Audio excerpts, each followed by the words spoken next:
नमस्कार दोस्तों, स्वागत है आप सभी का एक बार फिर से हमारे चैनल आध्यात्मिक ज्ञान पर। दोस्तों, 500 सालों के पश्चात हमारे सामने एक दिव्य संयोग है जिसे हम 27 नवंबर को साल की सबसे बड़ी पूर्णिमा कार्तिक पूर्णिमा के दिन देख सकते हैं।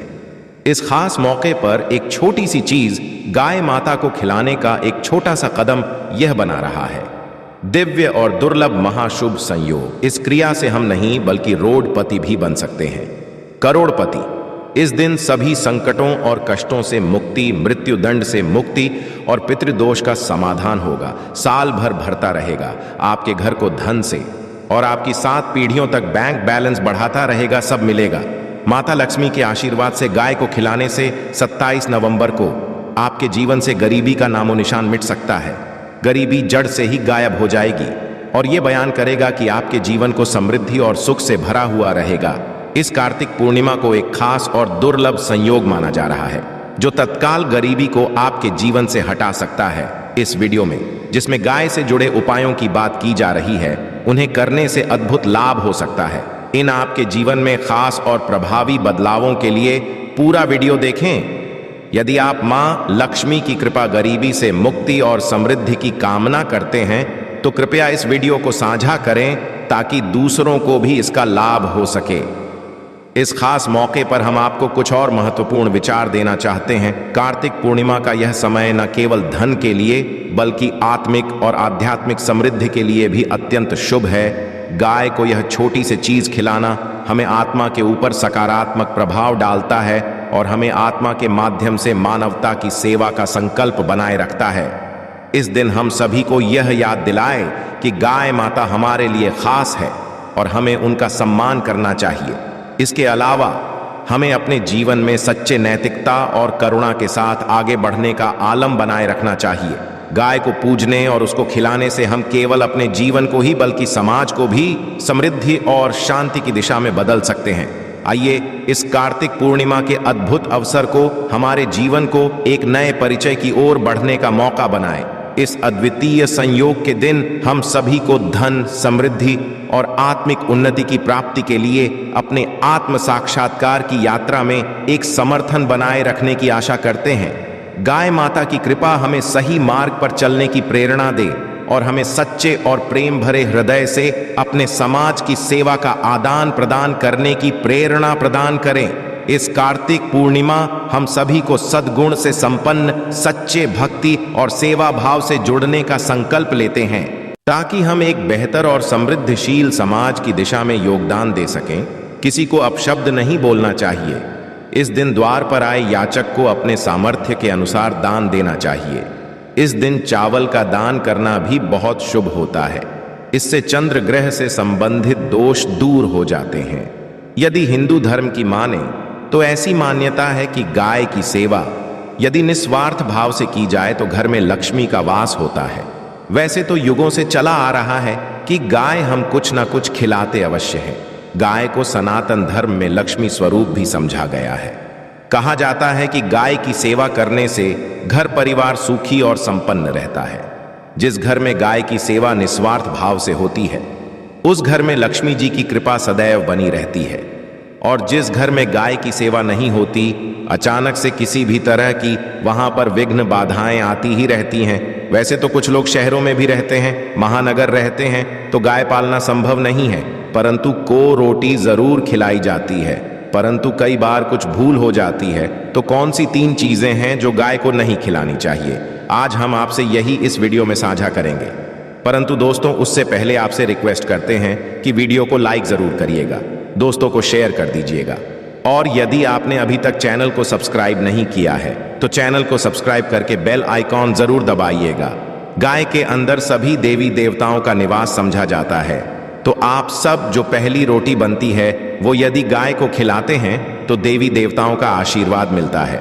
गाय को गुरु के साथ जोड़ा गया है, यानी गुरु ग्रह के साथ, बृहस्पति ग्रह के साथ। इसलिए गुरुवार के दिन गाय को रोटी पर एक चुटकी हल्दी डालकर खिलाएं तो सुख, संपत्ति, धन, ऐश्वर्य बढ़ता है, दुष्ट ग्रह शांत हो जाते हैं। जो लोग मानसिक परेशान हैं वो गाय को रोटी पर थोड़ा सा गुड़ रखकर खिलाएं तो सकारात्मक ऊर्जा आती है, टेंशन खत्म होती है स्वास्थ्य अच्छा होता है। और यदि आपको लगता है कि आपके सभी ग्रह खराब हैं, तो ऐसे में गाय को पहली रोटी रोज खिलाएं। सभी ग्रह धीरे धीरे शुभ हो जाएंगे। कभी कभी जीवन में लंबे समय से कोई शुभ मंगल कार्य नहीं हो रहे होते, तब ऐसे में आप गाय को रोटी खिलाएं। गाय के मस्तक को छूकर मन्नत कहे, प्रणाम करें। पैर छुए तो आपकी मन्नत अवश्य पूरी होगी। तो ये था गाय को आप क्या खिलाएं उसके बारे में, परंतु गाय को क्या नहीं खिलाना चाहिए। अब हम वो जानते हैं। रोटी तो हर कोई है, गाय को अब ये रोटी बासी नहीं होनी चाहिए, यानी कि एक दिन पहले की जो रोटी बनी रहती है और आप दूसरे दिन खिला देते हैं, सुबह सुबह वो नहीं खिलाना चाहिए। कई बार आप रोटी बना लेते हैं और उस दिन गाय नहीं तो रोटी रखी रह जाती है, फिर वो अगले दिन गाय को खिलाने से गाय का अपमान समझा जाता है, वो रोटी बासी कहलाती है। इसीलिए गाय को एक दिन पहले की बची हुई रोटी नहीं खिलानी चाहिए। सड़ी गली चीजें, खराब ये चीजें गाय को मत खिलाइए, इससे घर में परेशानी आती है। अपनी आदत को बदलिए। यदि आप ऐसा करते हैं तो इससे घर में तकलीफ आती है। आपको बता दें कि गाय को हरा चारा तो खिलाता है, हरा चारा। आप खिलाते समय एक बात का ध्यान रखिए, गाय को सबसे ज्यादा पीपल का पत्ता लोग खिलाते हैं, पर पीपल का पत्ता आप खुद से तोड़कर मत खिलाइए। दूसरी बात, आप घर में सब्जी लाते हैं तो साग आ जाता है, तो अच्छी चीजें तोड़कर रख के बचा कुचा आप गाय को ना खिलाए। आप जो देंगे गाय खा लेगी, परंतु थोड़ी सी कुछ अच्छी चीजें मिलाकर गाय को खिला दीजिएगा तो ज्यादा फायदा होगा। गाय को दूध नहीं पिलाना, आप दही चावल खिला सकते हैं, परंतु दूध ताजा हो या बचा हुआ भूलकर भी गाय को मत पिलाइए। तो 3 चीजें गाय को नहीं खिलानी है। एक तो बची खुची रोटी नहीं खिलानी है। कोई भी अनाज बच जाए उसे दूसरे दिन नहीं खिलाना है। जैसे चावल बच जाता है, रोटी बच जाती है। और आप यदि चारा खिलाते हैं उन्हें तो सड़ा गला मत खिलाइए, और यदि खिलाते चीज तो उसके साथ कुछ अच्छी चीजें मिला ले। और दूध भी नहीं है, ये चीजें बिल्कुल भी नहीं खिलाए, नहीं तो घर में गरीबी आती है। माता लक्ष्मी आपके घर में वास करना छोड़ देती है। आपको बता दें कि 84 लाख योनियों के सफर करके आत्मा अंतिम योनि के रूप में गौ का रूप धरती है। गाय लाखों योनियों का वह पड़ाव है जहां आत्मा विश्राम करके आगे की यात्रा शुरू करती है। दोस्तों, गाय का कोई अपशगुन नहीं होता। जिस भूभाग पर मकान बना हो वहां पर यदि आप 10 दिन के लिए गाय और बछड़ा बांध देते हैं तो वह जगह पवित्र हो जाती है। भूभाग से बहुत ही आसुरी शक्तियों का नाश हो जाता है, क्योंकि गाय में सकारात्मक ऊर्जा का भंडार समझा गया है। गाय का मार्ग रोकना, यदि आप कहीं भी जा रहे हैं और गाय माता का मार्ग रोक दें तो यह बहुत ही शुभ समझा जाता है। गाय और बछड़े का दर्शन एक साथ आपको हो जाए तो आपकी सफलता का प्रतीक समझा जाता है। यदि आपके घर के गौ घूमती रहती है तो इसका मतलब है कि आपके घर से काफी सारे संकट दूर हो जाते हैं। अपने आप और समृद्धि पूर्वक जीवन आपको मिलता है। गाय के समीप आप यदि जाते हैं तो संक्रामक रोग, कैफ, खांसी, सर्दी, जुकाम आदि का ग्रेजुअली अपने आप ही बिना दवाइयों के भी नाश हो जाता है। यदि आपको गाय अचानक से पूंछ मार देती है तो यह बहुत ही शुभ संकेत समझा गया है, और काली चित्त कबरी गाय का ऐसा तो और भी ज्यादा शुभ समझा गया है। पंचगव्य जो हैं वो कई रोगों में लाभदायक है। पंचकवि क्या क्या हुए? गाय के दूध, दही, घी, मूत्र और गोबर, इन सभी को शरीर की रोग निरोधक क्षमता को बढ़ाकर रोगों को दूर करने वाला समझा गया है। ऐसा कोई रोग नहीं है जिसका इलाज पंचगव्य से नहीं किया जा सकता। दोस्तों, आज के समय में लोग गौ माता की पूजा करने के बजाय, उनका सही उपयोग करने के बजाय उनको काट कर मार कर खाना ज्यादा पसंद करते हैं। बुरा लगे शायद, पर यह सच है दोस्तों। और गाय को रोटी देने से न केवल सुख समृद्धि की प्राप्ति होती है, वहीं बरकत भी होने लगती है। यदि आप गौ को सकें तो अच्छी बात, परंतु आज के मॉडर्न युग में जहां शायद खुद की घर में रहने की जगह नहीं है, ऐसे में गौ को रखना थोड़ा कठिन और महंगा हो सकता है। ऐसे में आप गौ को रोटी दें, कम से कम रोटी देकर कि आप सुख समृद्धि को हासिल कर सकते हैं। आपके घर में बरकत होने लगती है। हमारे बुजुर्ग सदैव से कहते आए कि गाय को रोटी खिलानी चाहिए, परंतु समय स्थिति के चलते गाय की सेवा हर कोई नहीं कर पाता, परंतु कम से कम रोटी तो आप खिला सकते हैं। यदि रोटी भी नहीं खिला, काफी सारी जो हमारे भाई बहन मलेशिया वगैरह, लंदन वगैरह में बैठे हैं, उनको गाय नहीं मिलती है। वो पूछते हैं कि हम कैसे गौ सेवा करें। आप ऐसा कर सकते हैं, आप गौ के नाम के पैसे निकालते जाएं और फिर आप चाहे तो कभी इंडिया आए तो आप गौशाला में दान दे दें, या फिर आप चाहें तो वहीं पर किसी गरीब को गौ के नाम की रोटियां खिलाएं। किसी भी अनाथ आश्रम में चले जाइए, किसी वृद्धाश्रम में चले जाइए, किसी भी दूसरे सफेद पशु को आप भोजन कराएं। ये भी आपके लिए बहुत अच्छा वाला है। कम से कम रोटी अवश्य खिलाएं। देश में कई जगह देखा गया है और कई लोगों का प्रश्न आता है कि हम झूठी रोटी गाय को देते हैं, क्या यह सही है या गलत है? हम झूठा खाना, बचा हुआ खाना गाय को खिलाते हैं, यानी जो बच जाता है वह गाय के हवाले कर दिया जाता है। दोस्तों, रामायण काल में गौ माता को एक श्राप मिला था, उसी की वजह से आज उनके साथ ऐसा हो रहा है। उसी श्राप की वजह से गौ माता में देवी का वास होने के पश्चात भी उनको झूठा खाना पड़ता है, यहां तक कि पॉलीथीन्स भी खाते हैं। हालांकि यह किसी लिहाज से सही नहीं है। आपको बता दें, वाल्मीकि रामायण में सीता द्वारा पिंडदान देकर दशरथ की आत्मा को मोक्ष मिलने का संदर्भ आता है। जो लोग जानते होंगे वह जानते हैं कि वनवास के दौरान भगवान राम, लक्ष्मण और सीता पितृ पक्ष के दौरान श्राद्ध करने के लिए गया। धाम पहुंचे, वहां श्राद्ध कर्म के लिए जरूरी सामग्री जुटाने के लिए राम और लक्ष्मी चले गए और सामान लेकर आए नहीं। इधर दोपहर हो गई, पिंडदान का समय निकलता जा रहा था। सीता घबराने लगी। तभी दशरथ की आत्मा ने पिंडदान की मांग कर दी। अब गया जी के आगे फल्गु नदी पर अकेली सीता जी मुश्किल में पड़ गई।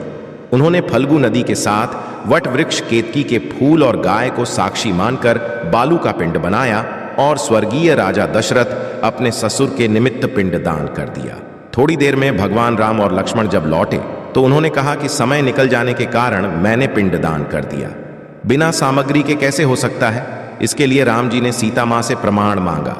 तब सीता माता ने कहा कि जो फल्गु नदी की रेत है, केतकी के फूल है, गाय है और वट वृक्ष है, मेरे द्वारा किए गए श्राद्ध कर्म की गवाही दे सकते हैं। इतने में फल्गु नदी, गाय और केतकी के फूल तीनों इस बात को मुकर गए। उन्होंने कहा, सीता मां बोल रही है। केवल वटवृक्ष ने सही बात कही। तब सीता जी ने दशरथ का ध्यान करते हुए उनसे ही गवाही देने की प्रार्थना करी। दशरथ जी ने की प्रार्थना को स्वीकार करके घोषणा की कि ऐन वक्त पर सीता ने मुझे पिंडदान कर दिया। इस पर राम आश्वस्त हुए, परंतु तीनों गवाहों द्वारा झूठ बोलने पर सीता जी उनसे क्रोधित हो गई और उन्हें श्राप दिया। फल्गु नदी से कहा कि जा, तेरा नाम केवल नदी रहेगा, परंतु तुझ में पानी कभी नहीं रहेगा। इस कारण आज भी जानते होंगे जो लोग जानते हैं, फल्गु नदी आज भी गया में सुखी ही रहती है। गाय को श्राप दिया कि तू पूज्य होकर भी का झूठा खाएगी, और केतकी के फूल को श्राप दिया कि तुझे पूजा में कभी नहीं चढ़ाया जाएगा। वट वृक्ष को सीता मां ने आशीर्वाद दिया कि उसे लंबी आयु की प्राप्ति होगी और दूसरों को छाया प्रदान करेगा, तथा पतिव्रता स्त्री तेरा स्मरण करके अपने पति की दीर्घ आयु की ना करेंगी। यही कारण है कि गाय को आज भी झूठा खाना पड़ता है। केतकी के फूल को पूजा से निषिद्ध बताया गया है। फल्गु नदी के तट पर जल नहीं है। सीता कुंड में पानी के अभाव में केवल बालू या रेत में पिंडदान किया जाता है। दोस्तों, शास्त्रों गौ माता में सारे देवी देवता निवास करते हैं। 33 कोटि देवी देवता पितृ का निवास होता है। यदि आप भी किसी मंदिर में नहीं जा सकते, पूजा पाठ नहीं करते हैं, कहीं जाकर के ग्रह दोषों का उपाय नहीं कर सकते हैं, तो आपको गाय को एक रोटी अवश्य खिलानी सदैव कहते हैं। पहली रोटी गाय की यदि आप भी खिलाते हैं तो दुनिया के सारे सुखों को हासिल कर सकते हैं। आपने अक्सर ही सुना होगा कि रसोई में पहली रोटी जो भी बने गाय को दे देनी चाहिए। हर रोज गाय एक रोटी देने से आपके जीवन के सभी दुख दर्द दूर हो जाते हैं। खाना बनाते वक्त सदैव पहली एक रोटी गाय की निकाल दें। इसके पश्चात ही परिवार के बाकी सदस्यों के लिए आपको रोटियां सेकनी चाहिए, कोशिश करनी चाहिए, क्योंकि उस रोटी में थोड़ा सा हल्दी मिला दें। इससे गाय को रोटी खिलाने का अपार फल हासिल होता है।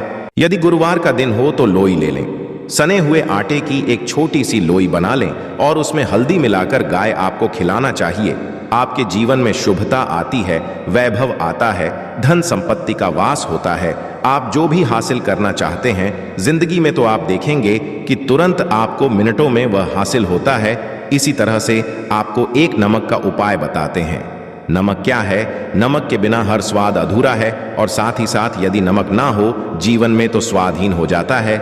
जितना हम खाने में नमक को इम्पोर्टेंट मानते हैं उतना ही ज्योति नमक को इम्पोर्टेंट मानते हैं और इसे कर्ज की वस्तु समझा गया है। किसी का नमक खाने का अर्थ क्या होता है? उसका कर्जदार होना आपने सुना ही होगा। नमक का कर्ज अदा करना है। इसलिए यदि आप जीवन को सुगम बनाना चाहते हैं, सरल बनाना चाहते हैं, तो नमक का एक आसान सा उपाय आपको आज हम बताएंगे। आप देखिए कि आपको पॉजिटिव परिणाम मिलते हैं और इतना आसान है कि इसके लिए आपको अतिरिक्त मशक्कत करने की कोई जरूरत नहीं है। केवल आपको अपने घर में बनी सबसे पहली रोटी लेनी है और उस पर थोड़ा सा नमक रख लें। अब आपका कौन सा नमक रखें? आप सादा नमक, ढेली वाला नमक, सस्ता नमक जो भी है वह रखें। काला नमक नहीं रखना है, आपको सफेद नमक रखना है तो मकसद रख लें और फिर इस रोटी को किसी कपिला गाय को आपको दे देनी है। कपिला गाय यानी सफेद रंग की गाय को आपको खिला देना है। यदि आपको कपिला यानी सफेद गाय नहीं मिलती है तो आप ये रोटी किसी भी गाय को खिला दें। मगर यदि आपको कोई ऐसी गाय दिख जाए तो आप सबसे पहले सफेद गाय को ही खिलाना प्रेफर करें। आपको बता दें दोस्तों, ये उपाय आपकी हर समस्या को जड़ से दूर कर देता है।